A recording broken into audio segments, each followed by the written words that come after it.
Olá, paz a todos. Vamos à leitura de um texto bíblico para a meditação.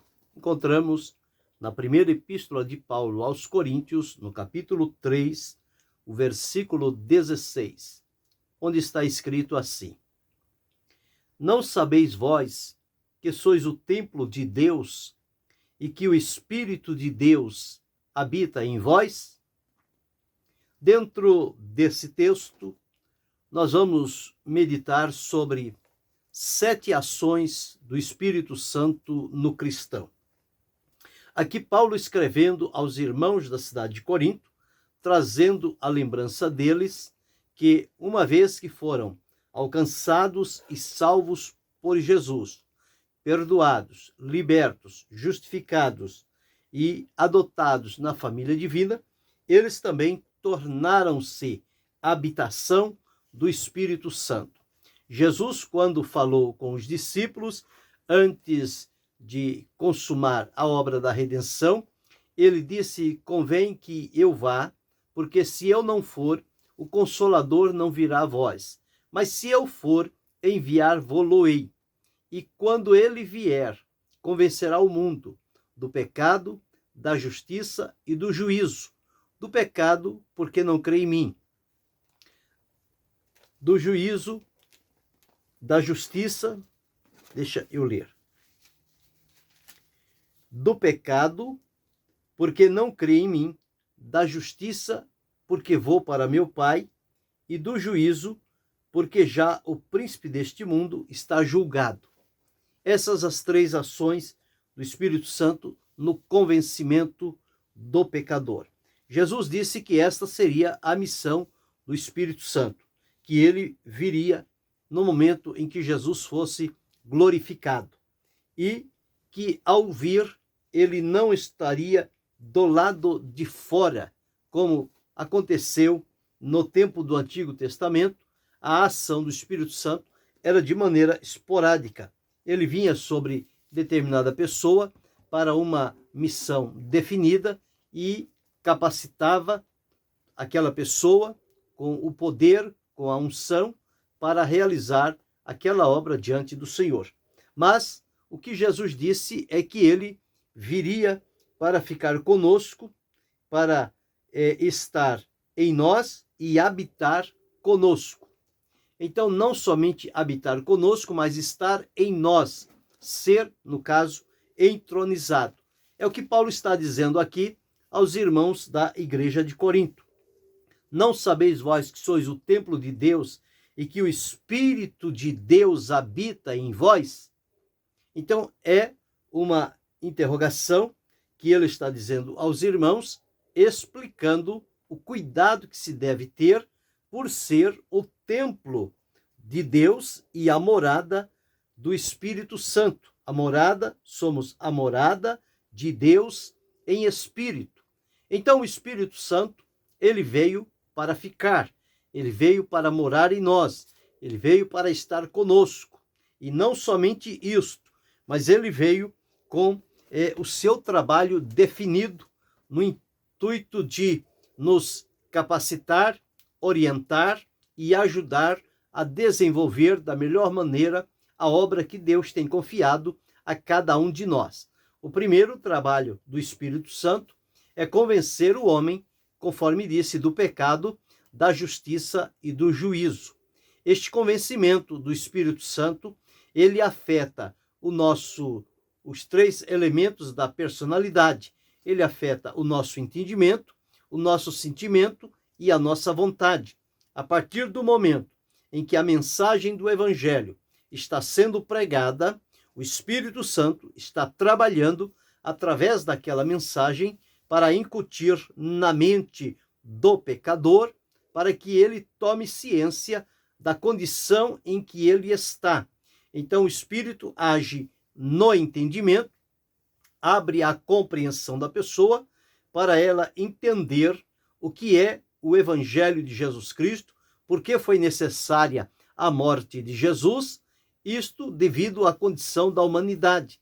Quando ele olha para este ponto e observa que ele está numa condição distante, separado, inimigo de Deus, destituído da glória de Deus, e o Espírito Santo o convence no seu entendimento, isto vai gerar no sentimento dele uma tristeza de saber que ele está andando na contramão do propósito de Deus, no caminho errante, num caminho que não tem nem o sentido de levá-lo para uma eternidade de alegria e paz, mas de tormento.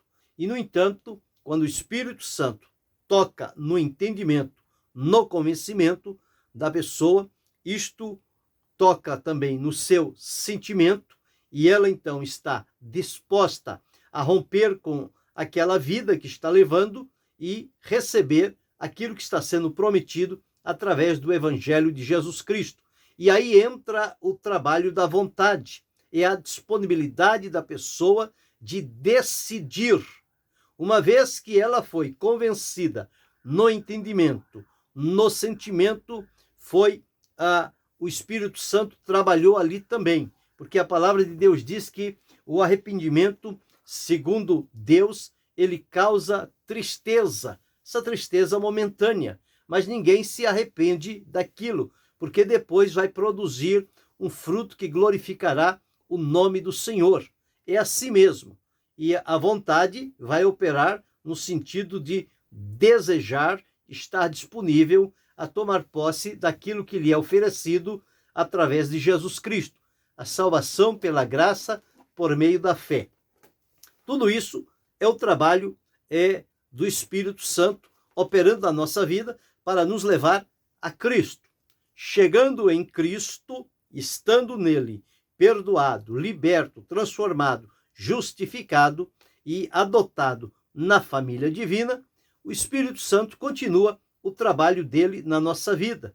Ele tem a missão de nos guiar, de nos ensinar, de nos capacitar, enfim, é um trabalho diverso do Espírito Santo sobre a vida de cada um de nós. Nós vamos listar aqui 7 ações do Espírito Santo na vida do cristão.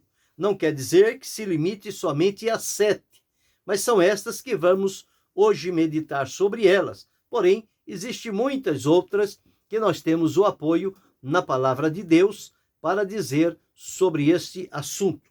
Mas o que nos propomos é para, no sentido de sintetizar, para que fique fácil a nossa compreensão, qual é a ação do Espírito Santo na vida do cristão.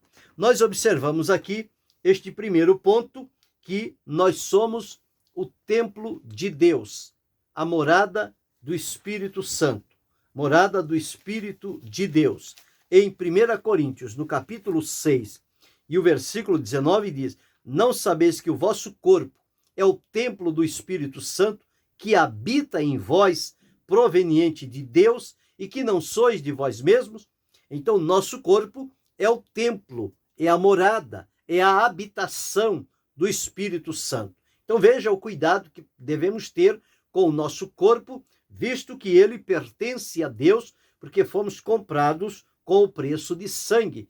E o Senhor trabalhou na nossa vida e nos transformou para que nos tornássemos o nosso corpo como templo e morada do Espírito Santo. Então nós observamos, ele habita, ele mora, ele vive no coração do cristão. Esta é a primeira ação do Espírito Santo na nossa vida. A partir do momento em que cremos, ele encontra acesso e vem fazer morada no nosso coração. Tornamos-nos assim morada de Deus em espírito, templo do Espírito Santo. E Paulo recomenda que precisamos ter muito cuidado, porque se alguém destruir o templo de Deus, Deus o destruirá. Mas o cuidado devemos ter, porque nós estamos sendo habitados pela pessoa divina do Espírito Santo. Habita em nós e está conosco. Ele tanto nos conduz, nos guia, como interiormente ele trabalha no nosso interior para que possamos estar adequadamente dentro do propósito e da vontade de Deus para cada um de nós. Então esta é a primeira ação do Espírito Santo. Ele habita no coração do cristão. A segunda ação do Espírito Santo que nós encontramos na palavra de Deus, nós encontramos em Romanos 8:26, muito conhecida esta passagem, que fala sobre a ação do Espírito Santo em nos ajudar e interceder por nós. E da mesma maneira também o Espírito ajuda as nossas fraquezas, porque não sabemos o que havemos de pedir como convém. Mas o mesmo Espírito intercede por nós com gemidos inexprimíveis. Então, o Espírito Santo, ele suplica a favor do cristão. Aqui diz que ele intercede por nós diante de Deus. Então, a segunda ação do Espírito Santo é a ação de interceder pelo cristão. E nós não sabemos pedir as coisas como convém, mas o Espírito Santo sabe, conhece, e ele então intercede em nosso favor. E o Senhor Deus envia a resposta. A intercessão do Espírito Santo é na maneira por gemidos inexprimíveis. Não há como explicar, não há como interpretá-los, mas o Espírito trabalha nesta linguagem diante de Deus. E nós somos os beneficiados, porque a resposta chega até nós através da intercessão, da súplica do Espírito Santo a favor do cristão. A terceira ação do Espírito Santo nós encontramos em Romanos 8:11, que diz que se o Espírito daquele que dos mortos ressuscitou a Cristo habita em vós, ele também vivificará os nossos corpos mortais. Ou seja, o Espírito Santo, ele vivifica o cristão. A palavra de Deus diz: e vos vivificou, estando vós mortos em delitos e pecados. Então, esta ação de vivificar, de restaurar, de trazer a vida, é uma ação poderosa do Espírito Santo na vida do cristão. Ele é aquele que vivifica o cristão. Vivificar é tornar as coisas vivas na vida do cristão. Então, esta é a terceira ação do Espírito Santo. A primeira vimos que ele habita no cristão. A segunda, ele intercede a favor do cristão. A terceira, ele vivifica o cristão. A quarta ação do Espírito Santo, nós encontramos lá no Evangelho escrito por João, no capítulo 16 e o versículo 13, que diz: quando vier aquele Espírito de verdade, ele vos guiará em toda a verdade. Então, o Espírito Santo é aquele que guia o cristão. Ele guiará em toda a verdade. Então, não tem como nós errarmos em cumprir o plano e o propósito de Deus quando guiados pelo Espírito Santo. Ele nos guia em toda a verdade. E ele é chamado o Espírito da Verdade. Então, veja como o Espírito Santo opera de maneira poderosa na vida do cristão. Estas ações, elas são firmes na vida daqueles que estão servindo ao Senhor Jesus Cristo. Mas nós vimos aqui a quarta ação, o Espírito Santo guia o cristão, e a quinta ação do Espírito Santo, já pelo nome diz, é o Espírito que santifica. Paulo, escrevendo aos Romanos, aqui no capítulo 1, o versículo de número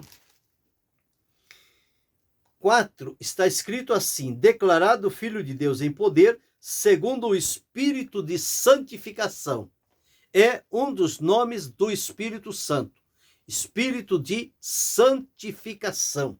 Então, é o Espírito quem santifica o crente, santifica o cristão, melhor dizendo, porque precisamos entender estas ações do Espírito Santo. Então, o Espírito Santo, ele santifica o cristão. Esta é a quinta ação do Espírito Santo na vida do cristão. A sexta ação que nós encontramos aqui é que ele confirma o cristão na fé. A confirmação, ou seja, o testemunho interno, a evidência interna da fé do cristão, ela vem através da ação do Espírito Santo. O mesmo Espírito testifica com o nosso espírito que somos filhos de Deus. Isto tudo está ligado à fé. Então, o testemunho do Espírito Santo, a ação dele na nossa vida, confirma a fé que demonstramos e praticamos diante do Senhor Jesus Cristo. Não há um cristão que não tenha fé. Todo cristão, ele deve viver em função da fé, porque as coisas de Deus, elas são acessíveis a nós através da fé, unicamente pela fé. E a sétima e última ação que nós observamos com relação do Espírito Santo com o cristão é que ele batiza o cristão com fogo, ou seja, o revestimento de poder. Aquela promessa que Jesus reafirmou aos discípulos que Deus tinha falado através do profeta Joel. Jesus disse que eles receberiam o revestimento do poder do Espírito Santo, e eles o receberam no dia de Pentecoste. Foram cheios do Espírito Santo e passaram a pregar a palavra de Deus com ousadia, com graça, com alegria, com intrepidez, com coragem. Por quê? Porque eles estavam cheios do poder do Espírito Santo. O Espírito Santo veio, conforme li no primeiro texto, para habitar em nós. E não é somente para ficar ali como uma decoração, é para assumir o comando da nossa vida, nos guiar, orientar e dirigir, capacitando, revelando a sua palavra, dando-nos sabedoria, graça, visão e conhecimento. Então essas são ações do Espírito Santo na vida do cristão. Então nós observamos aqui 7 ações do Espírito Santo na vida do cristão. A primeira ação é que o Espírito Santo habita no coração do cristão. A segunda ação é que o Espírito Santo intercede a favor do cristão. A terceira ação é que o Espírito Santo vivifica o cristão. A quarta ação é que o Espírito Santo guia o cristão. A quinta ação é que o Espírito Santo santifica o cristão. A sexta ação é que o Espírito Santo confirma a fé na vida do cristão.